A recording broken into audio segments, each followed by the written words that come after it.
sủa đâu.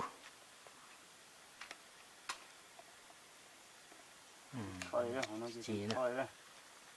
Ta là muốn học chuẩn gì đấy ạ.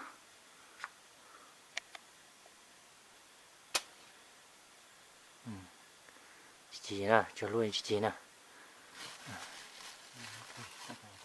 Bỏ. Với nhau nó. Nó chỉ nó. Một lúc cặp không? Bỏ đâu. Thôi, cặp nó chỉ vào tao. Vô tao. Hả? Nó sao? Nó có gì sao xỉa nè? Nó có xỉa được, nó có xỉa. Chỉ nó nè.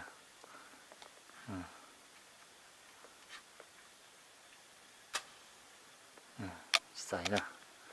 Gì tới tê xong nó chỉ chứ. Nhưng mà chỉ dễ lột tàu cái trong chả nè.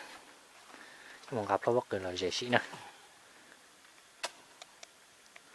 Nó chỉ sai thế. Chế xong tao không thấy bột chi.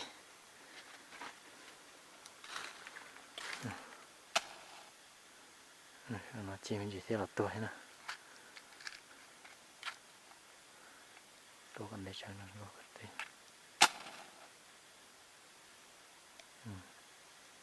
Nó chi nè, bên nó chi nè. Chi tao á, nó nè. Chi đó.